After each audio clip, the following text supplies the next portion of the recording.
प्रिय छात्रों, सुप्रभातम। आज मैं संगीता यादव फिर से आपके सामने उपस्थित हुई हूँ। कक्षा 9वीं की सेमुसी बुक का चैप्टर नंबर 10 जटायोः शौर्यम को लेकर के। जटायोः शौर्यम का मतलब होता है जटायु की वीरता। प्रस्तुत पाठ आदि कवि वाल्मीकि प्रणीत रामायण के अरण्य कांड से लिया गया है। कौन से कांड से लिया गया है?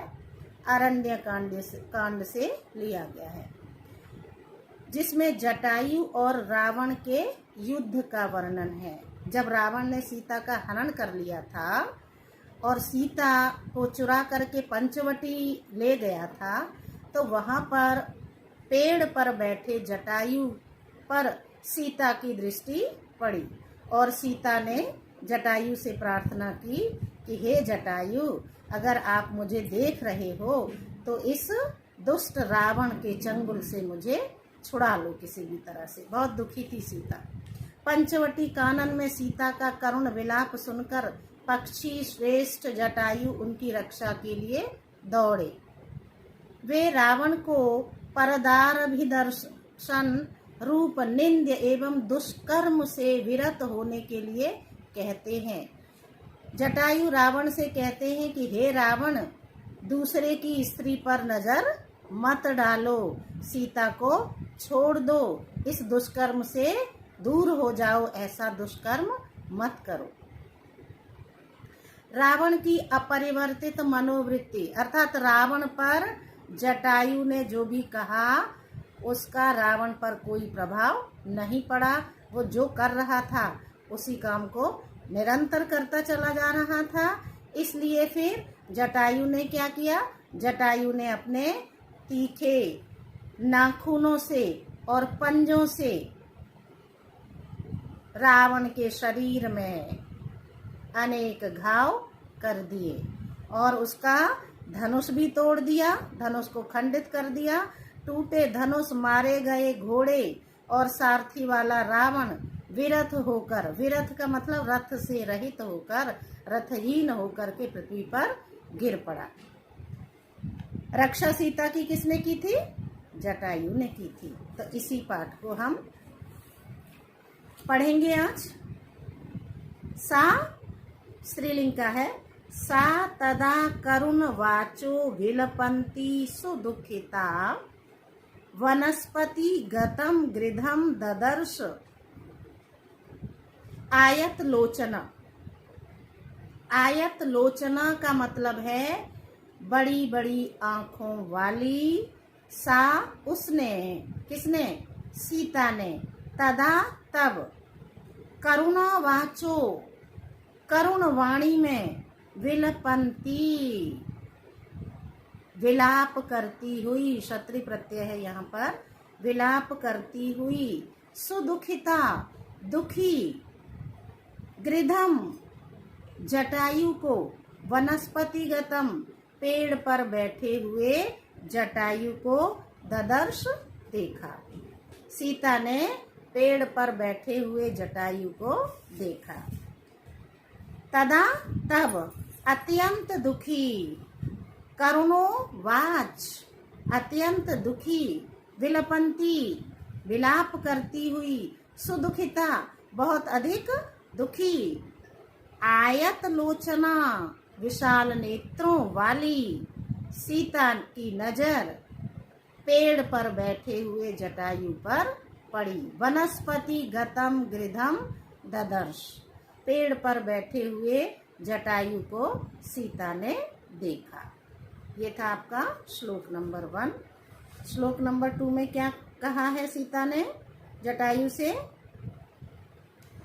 पश्य देखो जटायोः जटायु, पश्य जटायो हे जटायु देखो, ममार्य ह्रियमाणम अनाथवत, ह्रियमाणम हरण की जाती हुई, अनाथवत अनाथ की तरह, अनेन इस राक्षस इंद्रेण, राक्षसेंद्रेण लिखा है ना, इसका संधि विच्छेद होगा राक्षस इंद्रेण। अकरुणम पाप कर्मणा, अकरुणम करुणाहीन, पाप कर्मणा पाप कार्य करने वाले,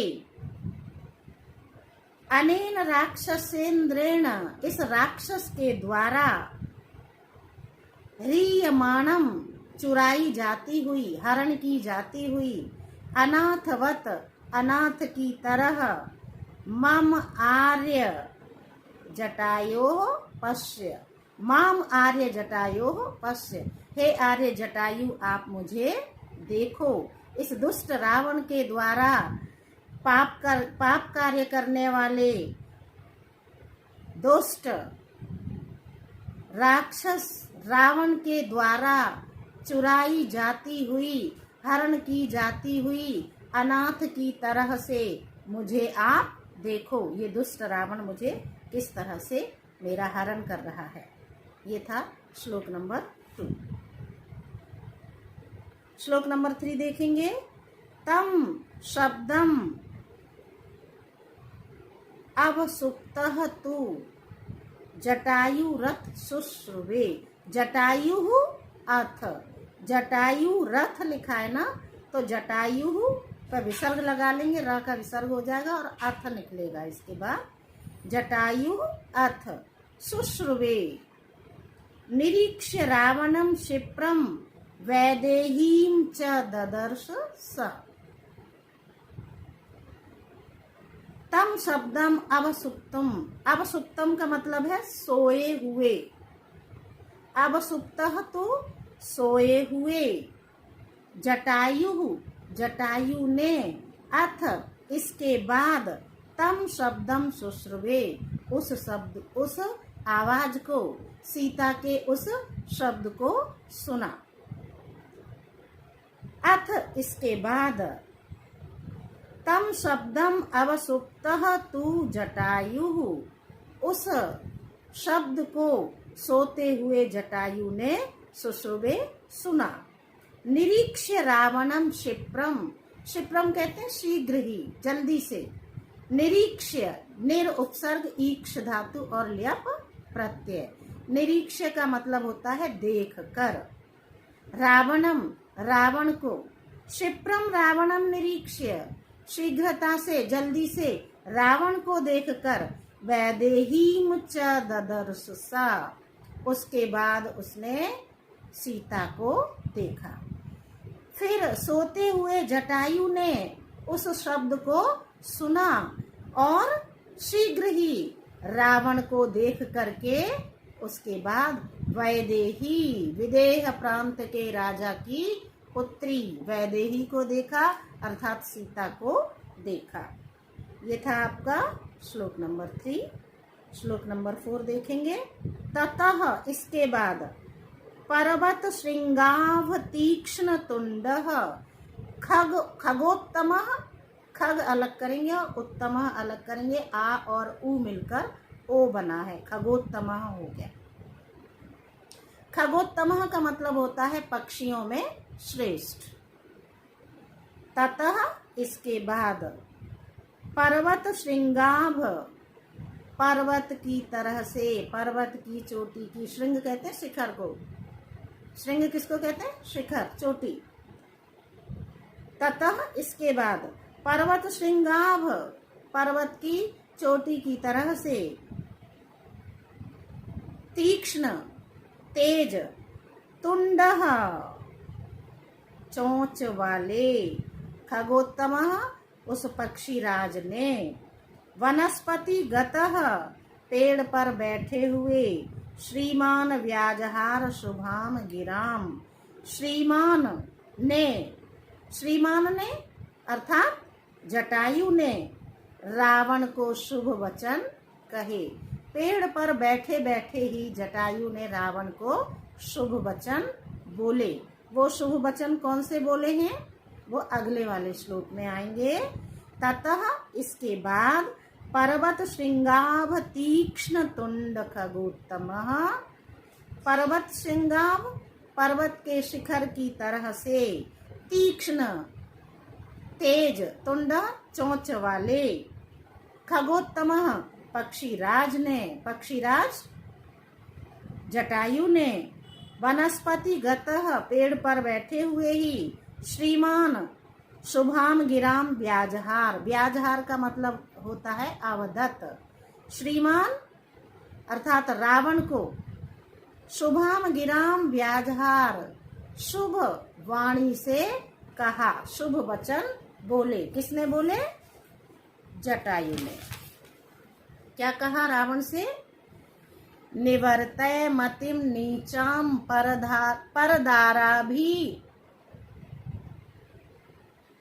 परदाराभिमर्शनात् सा तत् समाचरेत धीरो यत परो अस्य विगरहेत।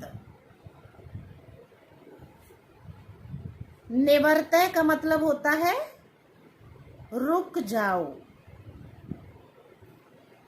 मतिम नीचाम हे निम्न बुद्धि वाले, हे नीच बुद्धि वाले, परदारा भी दूसरे की स्त्री के स्पर्श करने से तुम रुक जाओ, अर्थात तुम दूसरे की स्त्री को स्पर्श मत करो, रुको, ठहरो।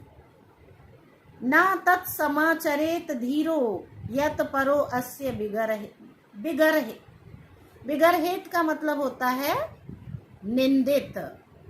ना तत्समाचरेत धीरो यत परो अस्य बिगरहेत, रुक जाओ हे धीर मनुष्य, इस कर्म को मत करो, ऐसा कोई काम मत करो जिससे दूसरे तुम्हारी निंदा करें। बिगरहेत का मतलब होता है निंदा करना। ऐसा कोई भी कार्य मत करो जिससे दूसरे व्यक्ति तुम्हारी निंदा करें। निवर्तय रुक जाओ, मतिम नीचाम हे नीच बुद्धि वाले, परदाराभिमर्शनात् दूसरे की स्त्री को स्पर्श करने से ठहर जाओ, रुक जाओ। ना तत्समाचरेत धीरो यत परो अस्य बिगरहेत, हे दुष्ट, ऐसा कोई भी कार्य मत करो जिससे संसार में दूसरे लोग तुम्हारी निंदा करें। अगला श्लोक देखते हैं। वृद्धो अहम, अहम वृद्धः, मैं बूढ़ा हूँ। त्वम युवा, तुम युवा हो, तुम जवान हो। धनवी, धनुष से युक्त हो। सरथा, रथ से युक्त हो। सरथा का मतलब होता है रथेन सहितम, समास विग्रह। सरथा, रथ से युक्त हो। कवची, कवच पहने हुए हो। शरी, और धनुष और बाण लिए हुए हो। नच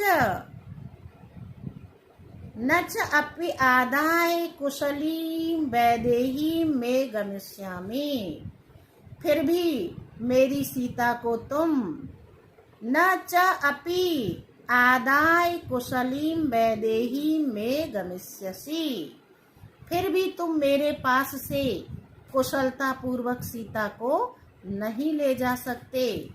अरे जटायु ने क्या कहा कि हे रावण, तुम कैसे हो? तुम युवा हो, तुम धनुष बाण लिए हुए हो, तुम रथ से युक्त हो, तुमने कवच पहना हुआ है और तुम्हारे पास धनुष और बाण है। सर का मतलब होता है बाण। न च अपि आदाय कुशलीम वैदेही में गमिष्यसि, फिर भी तुम मेरे पास से सीता को कुशलता पूर्वक नहीं ले जा पाओगे। तुम्हारे पास सारे साधन हैं और तुम युवा हो। मैं यद्यपि बूढ़ा हूँ और मेरे पास कोई भी साधन नहीं है, फिर भी तुम कुशलता पूर्वक सीता को मेरे पास से नहीं ले जा सकते। ये था आपका। अगला श्लोक देखते हैं। तस्य तीक्ष्ण नखाभ्याम तु चरणाभ्याम महाबलः चकार बहुधा गात्रे व्रणान अपगत व्रणान पतंगस्तमः, पतंग कहते हैं पक्षी को। पतंगस्तमः, उस श्रेष्ठ पक्षी ने क्या किया? तस्य तीक्ष्ण नखाभ्याम, तेज नाखूनों से, चरणाभ्याम, पंजों से, महाबलः, महाबलशाली रावण को, के गात्रे बहुधा व्रणान चकार, उसके शरीर में बहुत सारे घाव कर दिए। व्रण कहते हैं घाव को, व्रणान कहते हैं घावों को, चकार कर दिया, बहुधा अनेक। तस्य उसने, तीक्ष्ण नखाभ्याम, उसने किसने? जटायु ने।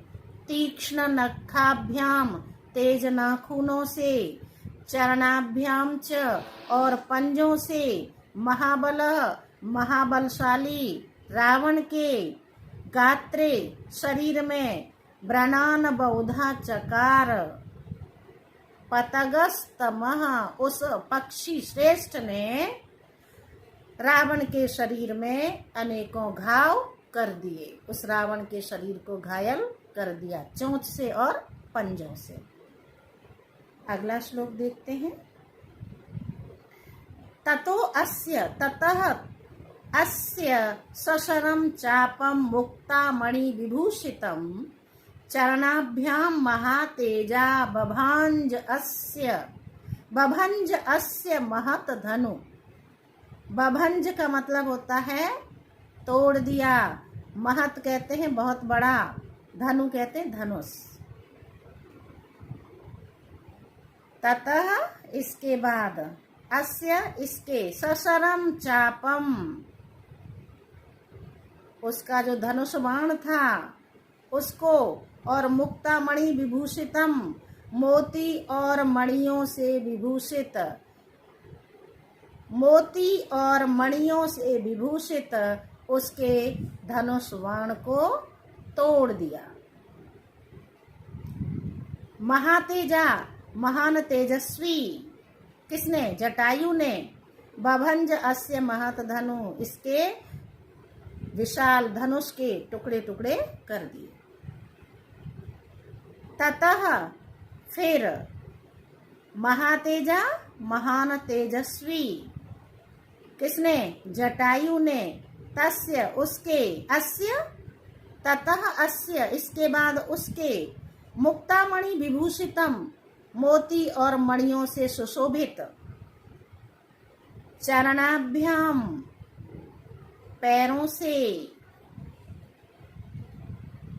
महधनु विशाल धनुष को बभंज तोड़ डाला। चरणों के प्रहार से उसके बड़े से धनुष को तोड़ दिया। और उस धनुष की विशेषता क्या थी कि वह मणियों से जड़ित था। ऐसे धनुष को उसने, जटायु ने तोड़ दिया। सा भग्न धनवा विरथो हता स्वो हत सारथी अंकेन आदाय वैदेहीम पपात भुवि रावणा। फिर भी इतना दुष्ट था कि उसने सीता को छोड़ा नहीं। क्या किया उसने? सीता को अपनी गोद में लेकर के गिर गया। सा भग्न धनवा, उसने टूटे हुए धनुष से, विरथो रथ से हीन, हता अश्व घोड़ों के मारे जाने पर, हत सारथी सारथी के मारे जाने पर भी, अंकेन आदाय वैदेहीम, वैदेहीम सीता को, अंकेन आदाय गोद में ले करके, भुविम पपात रावण, रावण जमीन पर गिर गया। स परिज्वस्य वैदेहीम वामेन अंकेन रावणः तलेन तलेन अभिजाधान आशु, तलेन अभिजघान आशु, आशु कहते हैं शीघ्र, और जघान कहते हैं मार दिया, जटायु को। क्रोध मूर्छिता, क्रोध से मूर्छित, क्रोध से भरे रावण ने, क्रोध मूर्छिता, क्रोध से युक्त, क्रोध से भरे रावण ने, वामेन अंकेन वैदेहीम संपरिवस्वज्य, वामेन अंकेन वैदेहीम अपने बाएं हाथ से सीता को गले से लगा करके, और क्या किया, गोद में खींचकर जटायु पर तमाचे से शीघ्र ही प्रहार कर दिया। इतना होने के बाद भी रावण माना नहीं और उसने वैदेही को बाएं हाथ से अपनी गोद में लेकर के गले से लगा करके तथा शीघ्र ही जटायु के ऊपर आक्रमण कर दिया, प्रहार कर दिया। जटायु तम अतिक्रम्य तुंडेन अस्य खगाधिपः खग अधिपः तुंडेन अस्य वाम बाहून दस तदा व्यापहार दरिंदम। उस दरिंदे का जटायु ने भी पीछा नहीं छोड़ा। क्या किया, तब उस वार को बचाकर, जो वार किया था किसने, रावण ने, किसके ऊपर, जटायु के ऊपर, उसने उसको उस वार को जटायु ने बचा लिया। जटायु तम अतिक्रम्य, अतिक्रम्य कहते हैं अतिक्रमण करके, जटायु ने उस वार का अतिक्रमण करके तुंडेन अस्य खगाधिपः, अपने चोंच से, खगाधिपः पक्षियों में श्रेष्ठ उस जटायु ने, वाम बाहून दस तदा, अपने बाही भुजा से ही 10 भुजाओं वाले रावण को, रावण की 10 बाही भुजा को उखाड़ दिया। 20 भुजा 10 शीश थे, 20 भुजाएं थी ना रावण की, तो बाईं ओर की 10 भुजाओं को जटायु ने उखाड़ दिया, फेंक दिया, तोड़ दिया। ये था आपका chapter number Jatayu Shauryam, chapter number 10। मुझे उम्मीद है कि आप इस वीडियो के माध्यम से चैप्टर नंबर 10 जटायु शौर्यम को समझेंगे और अपनी कॉपी में लिखेंगे। अगर कोई प्रॉब्लम है इसके बाद भी, तो मेरे ख्याल से वीडियो को देख करके आपको कोई प्रॉब्लम होनी नहीं चाहिए। अगर उसके बाद भी है तो आप मुझे पूछ सकते हैं। मैं आपके हर एक प्रश्न का उत्तर देने के लिए हमेशा तैयार रहती हूँ। मेरे चैनल को लाइक, शेयर और सब्सक्राइब